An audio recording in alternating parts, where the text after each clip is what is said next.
Hey guys, and welcome to PlayStation Access. Now this little video is sort of a beginner's guide to Marvel's Spider-Man.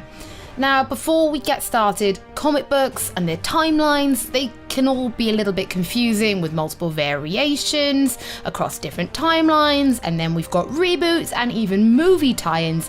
It can be hard for those who aren't in the fandom to keep track, and with the addition of Marvel's Spider-Man coming to PlayStation 4 on September 7th, there are some who might find it all super confusing and a little bit overwhelming.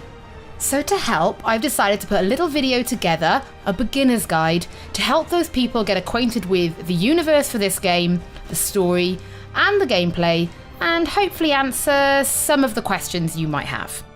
Question number 1. Do I need to read the comic books or watch the films? No, this is their own Spider-Man universe and story, so it's all standalone. You don't need to have read any particular comic books or seen any particular movies to understand the world and the story for this game.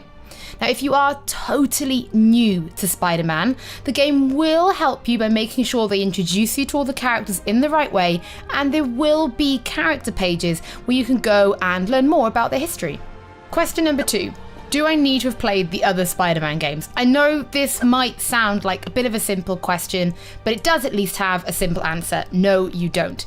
Yes, there have been previous Spider-Man games, and this is not linked to any of them at all, so don't worry, you don't need to be dusting off your old PlayStation. Number 3, what is the story about?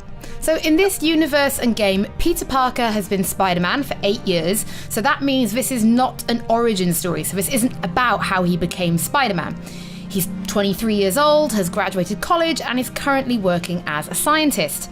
Now the game will start with you taking down one of Spider-Man's biggest enemies, Kingpin, leading Peter to think that he's finally taken down the biggest threat and is all ready to focus on his job and his relationships. However, with Kingpin being gone, it actually opens up the city to a totally new threat. Question number 4. I know a little bit about Spider-Man, so will I recognise any other characters? If you know even a little bit about Spider-Man, you may recognise some other characters such as Aunt May and popular Spider-Man villains such as Rhino, Vulture and Scorpion, but there will be some newcomers too. The game also includes Mary Jane Watson, commonly known as MJ, who is Peter Parker's on and off again love interest, who in this particular universe is an investigative journalist working at the Daily Bugle. Question number 5, will I play as any other characters? Now yes, at some points in the game you'll get to play as Peter Parker, so when you're not being Spider-Man, and you'll also be playing as MJ. Now MJ plays very differently and she takes advantage of her skills as an investigative journalist, so she'll be playing very stealthily. Number 6, what type of game is it? So Marvel's Spider-Man is an open world game set in New York City. Now if you know the city, you might even notice some popular landmarks when you're swinging around, such as Grand Central Station, and if you've seen the Marvel Avengers films, you might even notice some other key buildings, such as Avengers Tower. Question number 7, do I have to unlock the map or can I just start swinging around New York City straight away? Now chances are you've seen some gameplay and thinking the web swinging around New York looks cool and you just want to get on with traversing the map before anything else. And the good news is, yes, you pretty much can. After playing the opening mission, the map will unlock and you can go wherever you want. However, there are towers around New York City that the government used to help them monitor activity. Now these towers have been taken down, and by reactivating them you can unlock new activities across the 8 different districts, and they'll give you a better overview of the map. And as a little pro tip, when you are swinging around New York City, don't forget to hit the D-pad to see Spider-Man do some pretty cool tricks. You'll also earn some bonus XP. Question 8. Are there lots of side quests to keep me entertained?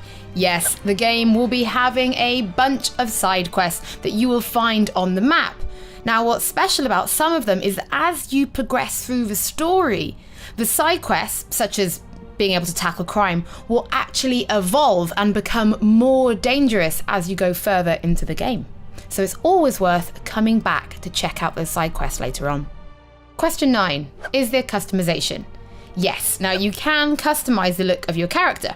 You'll be able to craft different suits, and some people might notice that the costume Spider-Man is wearing on the box art and the one you start the game with aren't the same, but you will see a mix of new suits, suits from the movies, and suits from the comics. Most of those suits will come with powers, which means you can add an ability to the suit, and you can mix and match how you want to look with your abilities. On top of that, suits will also come with modifications, and there are 3 different slots that you can use to customize and give you various boosts. By completing activities in the world, you'll earn crafting currency that allow you to craft new suits, suit powers, and modifications. Question 10. Can I unlock new abilities? The answer is yes. There is a skill tree, and as you earn XP, you'll get skill points, and these can be put towards unlocking new combat and traversal abilities.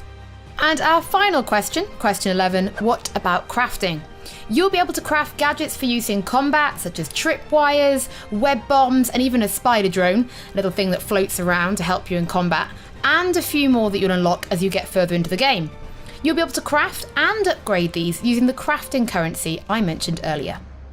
Well, there you go. That's my little beginner's guide to Marvel's Spider-Man coming to PlayStation 4. Now, maybe if you weren't sure on the game because you didn't read the comic books or you didn't know the films, now you can rest assured that you can jump straight in here, and hopefully you got some gameplay information as well.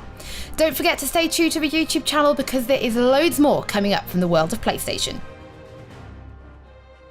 For the players.